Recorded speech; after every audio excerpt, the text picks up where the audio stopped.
That's odd. Okay, that's not a good omen. Let me get a dead blow hammer. Welcome to the Hillbilly RV channel. If you're new here, welcome. I am a hillbilly. I work on RVs. Hence the name, Hillbilly RV. So today, got a good one for you. This customer, this will pop up behind me, up on the lift.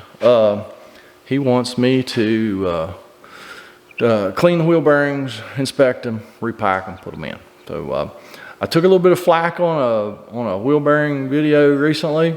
That I did a lot of things wrong, and that's because that's what the customer wanted. Now this customer said, no, I want it done right. Take them out. Whenever you take them out, when you pull the seal out, you destroy the seal, so you have to buy a new seal. And the best way the way that I like to do it is to take the bearings out, completely clean them, inspect them, look at the races, and if they're okay, lube them up good properly, and reinstall everything. So I'm going to show you how that I like to do wheel bearings when money's not an object. Customer says, yeah, let's just do it right. So yeah, I have to do in the end of the day, I have to do what the customer wants. So ouch, felt like something bit my foot. And yes, I got shoes on. So yeah, let's get into this one and see what we see. Let's get this wheel and tire out of the way.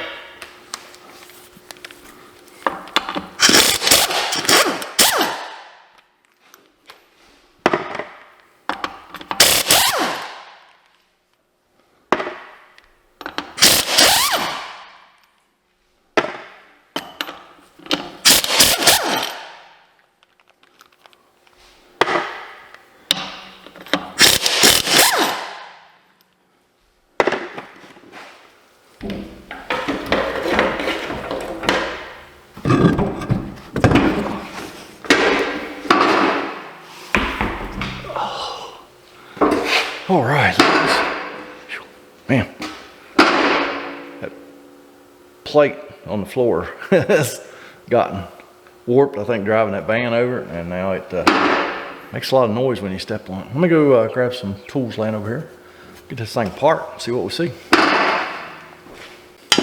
I'll tell you, wheel bearings is one of them jobs where, sorry about that, if you asked 10 mechanics how is the proper way to do wheel bearings, you're going to get 10 different. This is the only way to do it. Okay, I mean it's just the way it is. It's just the way it is. So this has cotter pin holding the castle nut in. Straighten that bad boy out. Drop our pliers. Always remember to drop your pliers, because when you get to be as old as a hillbilly, it's really hard to go all the way to the ground and pick them up. So you definitely want to do that at least once during this job.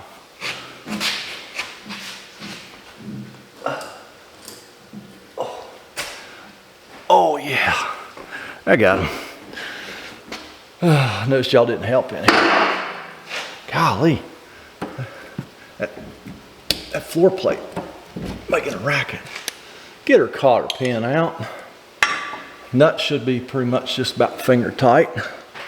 This one's a smidge more, not very much more. That's good.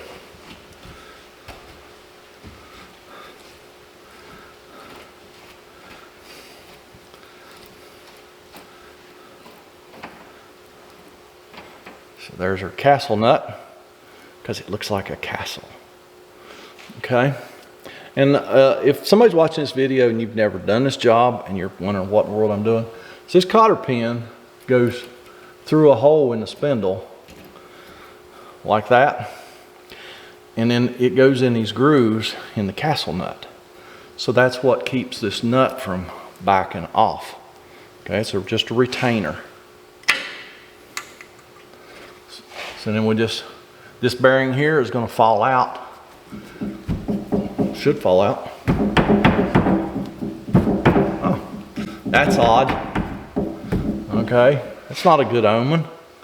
Let me get a dead blow hammer. Just get a dead blow hammer. That is not a good sign at all. What is up with this outer bearing?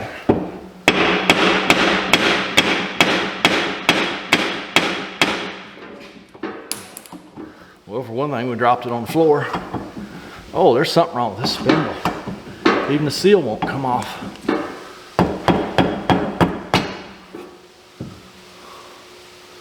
Oh. They've had a wheel bearing go bad on this thing before. Probably gonna have to dress this spindle up a little bit so the bearing will slide on there nice. Because your bearings need to slide on. I mean, there's should be like almost no clearance, but your bearings should slide on and off your spindle just fine.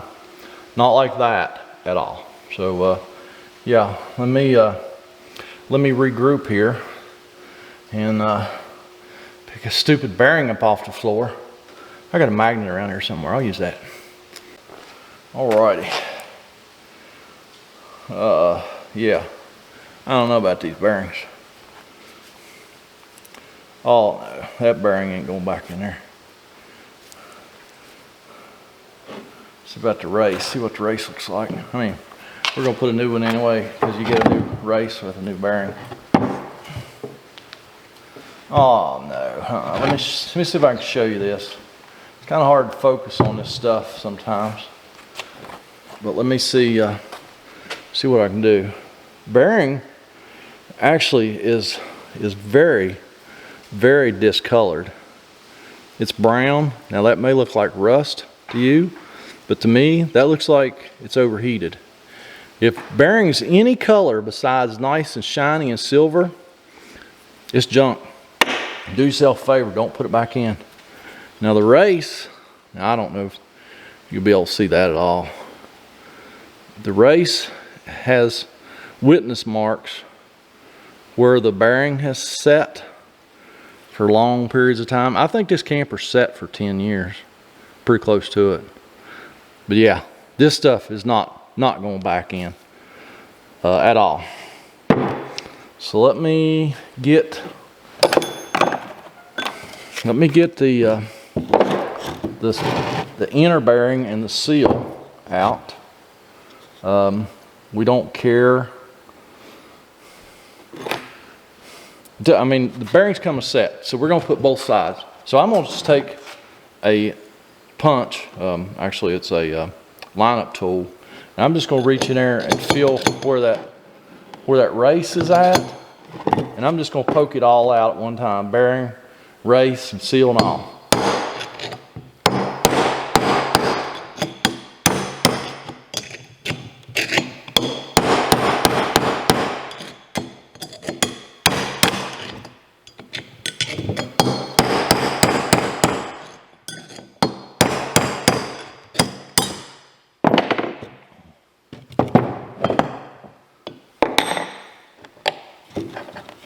So there's our inner race,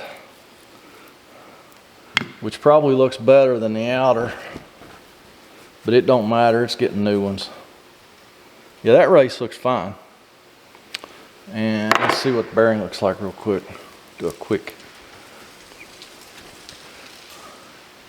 Yeah, it looks pretty good too. It's got, there's one roller that's discolored. Oh, it might just be grease on it. But yeah, like I said, they come in a set. So yeah, we're just changing them all. So let's go in here. Go ahead and get that other race out. I'm gonna do it the exact same way. Just drive it out with my lineup tool. And when we go back, I'll put the new races in with a brass tool.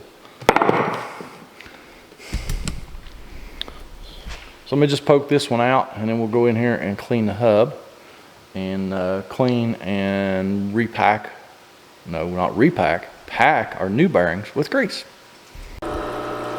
Okay, we're in here at the parts washer. Gonna wash all this stuff up good. And let me show you how I like to do that. Now, I have done this 100 times in the field. It's much nicer doing it in the shop where you have a parts washer. You actually get stuff nice and clean. Now, I just scraped the bulk of the grease out of the inside of that hub, threw it in the trash can. Now, let's finish cleaning.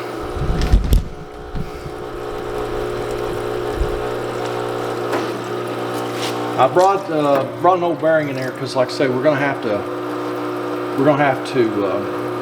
work on that. Ooh, this bearing's real bad. Holy moly, real bad. That must have been that outer bearing. Ooh, it's rough. I'm gonna clean it.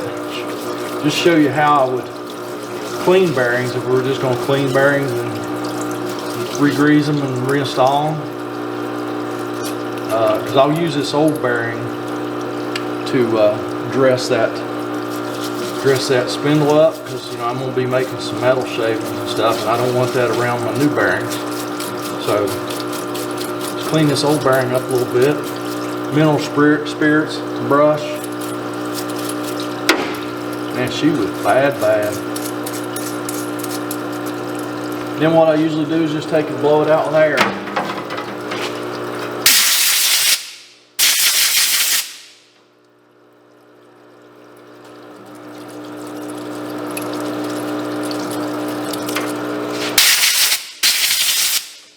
That's clean enough for what we're doing. I'm just going to use it to dress up that, know that I've got that spindle good. Now we'll just finish cleaning, brought the castle nut in. It don't need grease on it. So clean it. The dust cap, we'd clean it out, inside and the outside too. And we'll get all this grease out of the inside of the hub.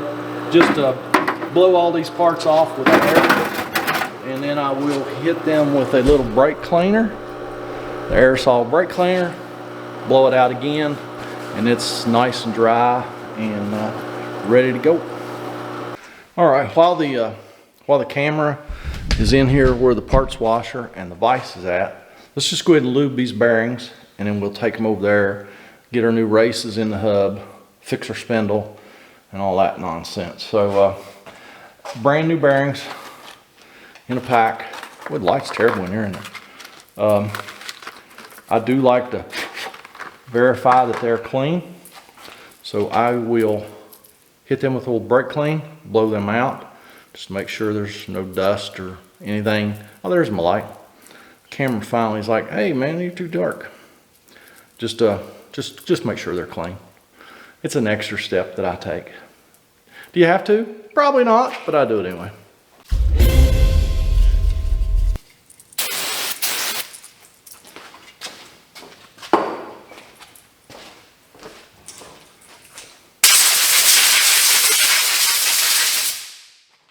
This is a bearing packer.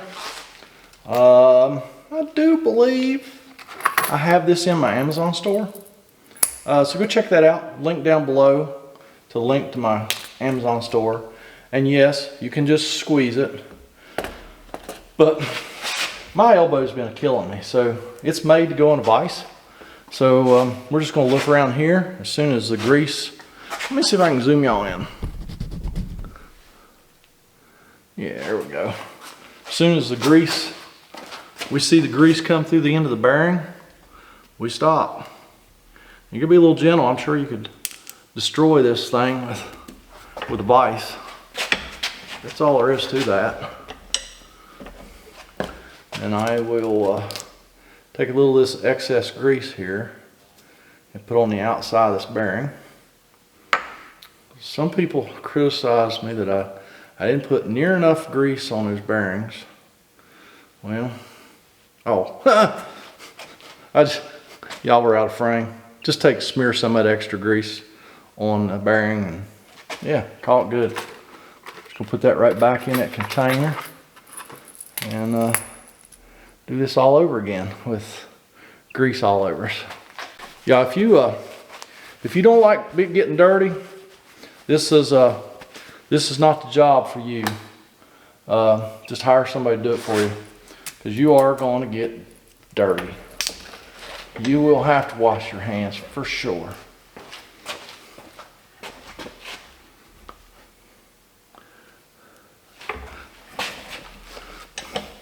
Just like so.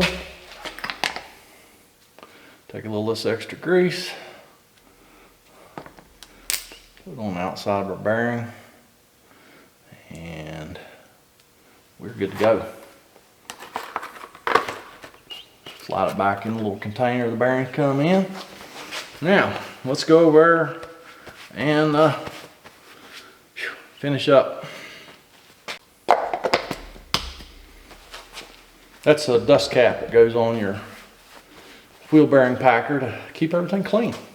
All right, well, some idiot forgot to push the record button. I ain't gonna name no names. These races are cone shaped, and you want to be able to put them in there, that way, both of them. You want to be able to put a bearing on this side and a bearing on that side. The only way you can do that is to put the cones facing out. Okay. Now I thought it was recording. I already got that one started. We'll get this one started here in just a minute. Well, I'll tell you what, we'll start it right now. Show you how that went. Sometimes you can start them like this.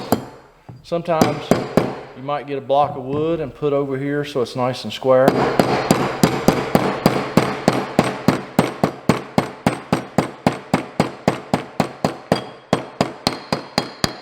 I usually don't have any trouble starting them just like that. And now we got to go a lot deeper, and now I'm going to use this brass drift tool to try and put those in. Usually I just use this, but I can only imagine the kind of criticism I'd get for doing that. So let's try the brass, see how that works.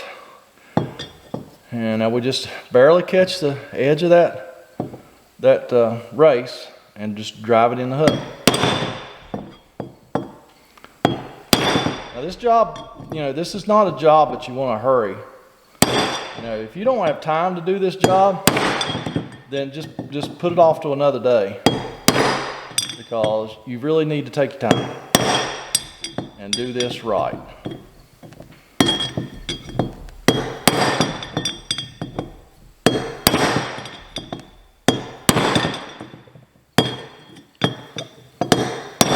Make it a little bit easier if you had somebody to help you hold that too. Keep it from bouncing around.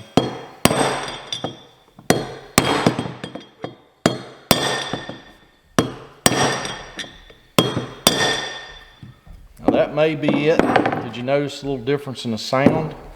I am going to take, because I have been doing this for so many decades with a steel tool, I just want to hit it. Nope, see, it wasn't all the way down.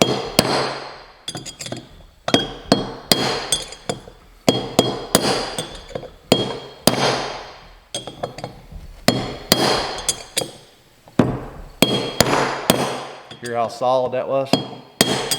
If I can get my tool in there right.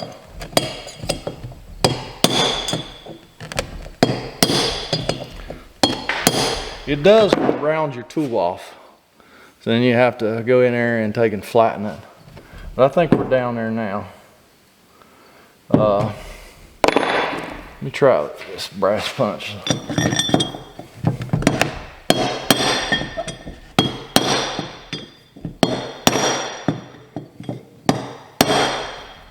I believe we're there.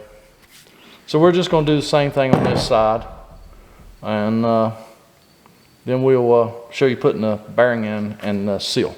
All right, I pushed the red button, little red lights on. So we're recording this time. So let's, we have to, don't put your seal in before you drop the bearing in. Now, a lot of your trailers will have different size bearing on the inside and a different one on the outside. This one is the same, and these are 1 1/16" bearings, the center. And now these seals, I had a horrible time finding these seals because this old pop-up camper is a little bit odd.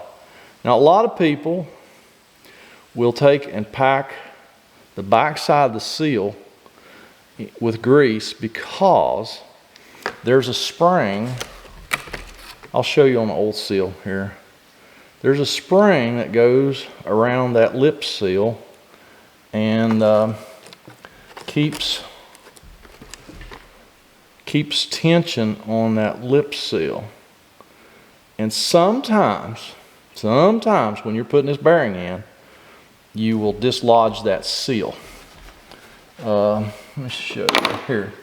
Here's an old seal, and when we punch that one out like that, this is always going to come out about 95% of the time. So yeah, it just goes. I mean, you can put it back, ain't no big deal. But if you already punched your seal in, you don't want to have to try and do that, because I don't think you would be able to. You'd have to take the seal out, and then you'd destroy the seal. Now, I wish these seals went in harder than they do. Fact of the matter is, they don't. But I almost never found those seals. I had a hard time finding them seals, so lucky to get what I could get.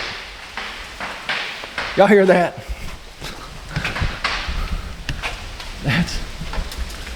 That's that gigantic white oak tree dropping acorns on that tin roof building.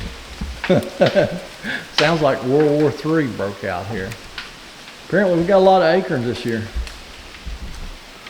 All right, let's get this spindle wiped off. See what we're dealing with here. I would always wipe that off no matter what.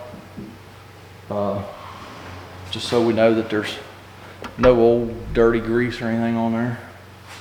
Let's see, here's that old bearing I cleaned up. Let's see. Yeah, that spindle, you can feel it's got a little rough place on this back side. I'm just going to take a file, and I am going to file this a little bit, get that burr off, and then this bearing should slide on there like it's supposed to.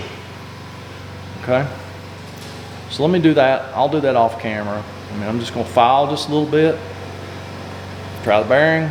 If it don't go, I'll file a little bit more until I get that bearing to just slide on there nice and smooth. You can't drive these bearings on there. That's bad business. Okay, mission accomplished. I will show you. See, that's how you want to do it. You don't want to have to force that bearing up on there. So let me wipe that off again. Slap the hub on there and put our outer bearing in. We're about to wrap this thing up. Just make sure there's no metal dust on this thing. Where was I filing? Sand, and I actually ended up doing more sandpaper than I did the file. Slider hub that's already assembled. Get it all the way back. Take our outer bearing, put it in.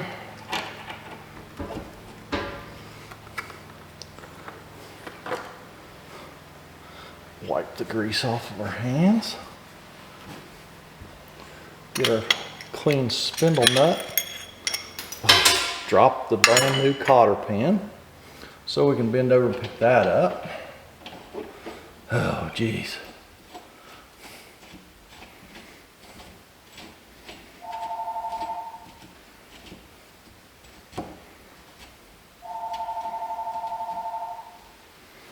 Okay. Now these are brand new bearings. So I'll snug it up a little bit with a pair of pliers. Spin it. Back the nut off. Snug it up again.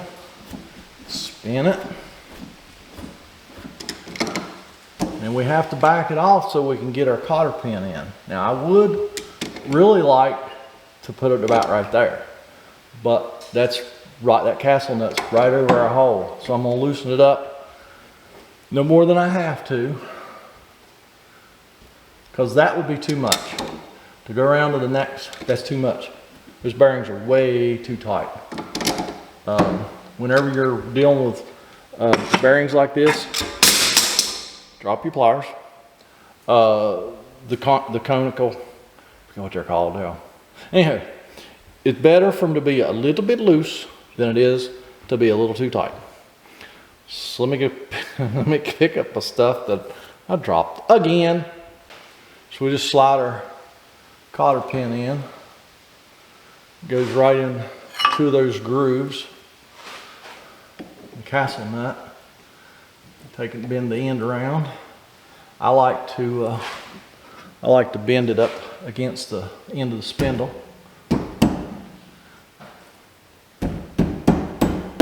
Like so. Take your side cutters, if you want to do it all proper like. Cut that tail off that other side of that cotter pin. Make sure it goes to the floor, don't go inside your hub. That's a done dealio. Okay. Put our dust cap back on. That's it. Put the wheel back on, set it down on the ground, torque the lug nuts, done deal. So there you have it. There's how I like to do wheel bearings. You know, it's, I don't know. The main thing is you don't want to get them too tight, I think. I think that's the main thing. Yeah, I don't know what happened to these bearings over here, but they're rough. But yeah, that's it. Don't y'all be rough. Get down that comment section. Be gentle. Leave me a comment, criticism, concern. Let me know how the other 9 of you out there would do this. And yeah, we'll all move on. Y'all have a fantastic day.